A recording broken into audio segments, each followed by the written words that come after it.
Hey everyone, it's Emma from Diz 411. We are so glad you stopped by. We are back at EPCOT for the 2026 International Flower and Garden Festival. Now, I have to be honest, the crowd levels were definitely on the higher side on this day, maybe because of Run Disney. Not sure, but it's a busy one. But the weather? Absolutely pleasant. We had a light breeze and it was a little bit cloudy, which made navigating the crowd so much more manageable.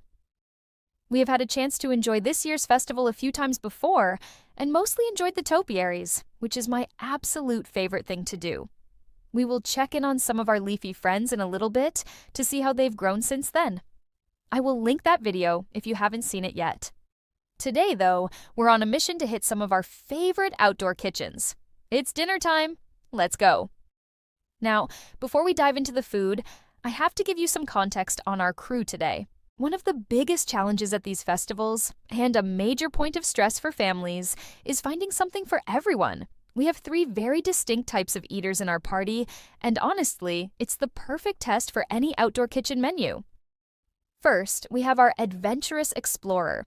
This is the person who sees Japanese curry or caviar and says, "Sign me up." They want the boldest flavors, the most unique textures, and anything they can't get back home. Then we have the middle-of-the-road eater. This is our sweet spot. They want flavor and they want festival food, but they also want to recognize what's on their plate. They love a classic with a twist. Think comfort food, but elevated. Finally, we have the Purist. This is our plain eater. They aren't looking for foam, spice, or hidden surprises in their sauce. They want high-quality, reliable flavors. If it's a potato, they want it to taste like a potato. Watching how us 3 reacted to our picks today was so interesting, and it really helped us determine which booths are worth the high crowd wait times depending on who you're traveling with. First stop is the Bee-stro. We had to try the chicken and waffles, and let me tell you, it did not disappoint. You're looking at crispy chicken served over a sweet honey bacon cornbread waffle. It's topped with whipped honey butter and a drizzle of orange blossom honey. This was a hit with all 3 of us. A perfect beginning to our meal around the world. Definitely worth the $6.99. Sanity-saving tip.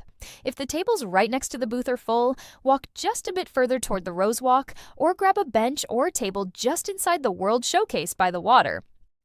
Now, we're heading toward Yacht Grub, which is located on the walkway between Imagination Pavilion and World Showcase.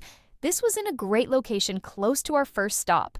We picked up the trio of dips and chips for $6.49.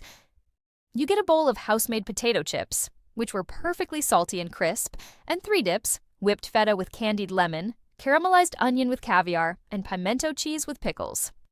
The whipped feta was the standout for us. That candied lemon provides a tiny burst of sweetness that works so well with the salty feta. And the caviar on the onion dip, it's a little touch of luxury in a theme park snack. We really liked this one for sharing, especially if you're traveling with family and just want a grazing snack. This was the Adventurous Eater's playground, and our middle-of-the-road eater enjoyed it very much. Meanwhile, our plain eater stuck to the house-made chips, which were excellent, but we would have loved a bigger quantity as we ran out before our dip was gone. Moving into World Showcase, the crowds are definitely peaking now. This is where my next tip comes in. Look for handheld items. We stopped at Hanami in Japan for the Japanese curry bread at $6.75. This is a golden, crispy fried bun filled with a fragrant vegetable curry. It's warm, savory, and the best part? No fork or knife required. When the park is this busy and seating is scarce, being able to eat while you walk is a total sanity saver. The curry is mild but flavorful. Another liked it for the list. Our Adventurous Explorer gave this a 10 out of 10 for the authentic spice profile. And, just being honest here, our middle and Purist sat this one out. And that's okay. That's why we have Germany just a few pavilions away. Finally, we made it to Bauernmarkt in Germany. Even with the long lines, the service here was incredibly fast. We went for the potato pancakes with house-made applesauce. These are plant-based, which makes them a great option for a variety of diets.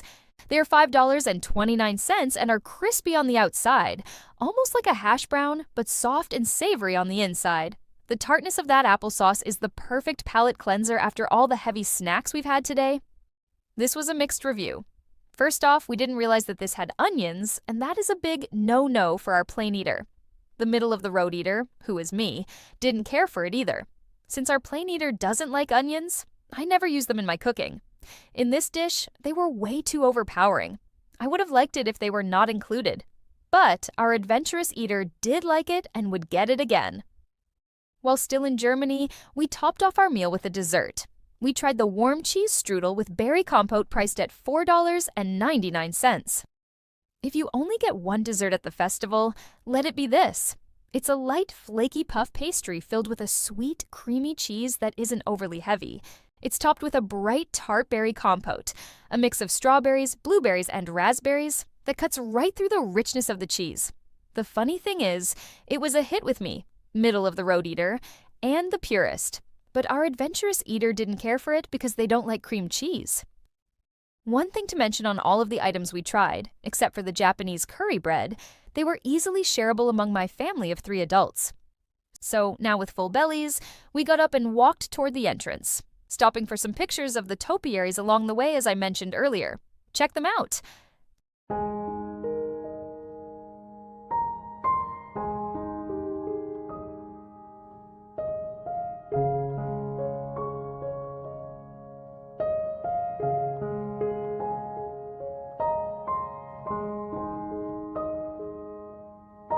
I love seeing how they've progressed since the beginning of the festival. We had planned on staying for the extended evening hours, but it was just too crowded and the ride times were high. I think at around 8 o'clock, Test Track was at a 105-minute wait. Yikes. We don't like waiting in long lines and would just rather come back on a different day to ride. The festival is running until June 1st, and we are already looking over the festival guide booklet to see what we would like to try for the next time. How about you? What foods have you tried, and what did you like the most? Let us know in the comments. We enjoy hearing from you. Now it's time for Emma's tips, tricks, and tidbits. Be sure to pick up a little festival guide booklet when you enter EPCOT so that you can look it over before arriving at the food booths. Select a few options so that if a booth is too busy, you can hop on over to the next one. As usual, wear comfortable clothing and shoes so that you can enjoy your time. Thanks so much for watching.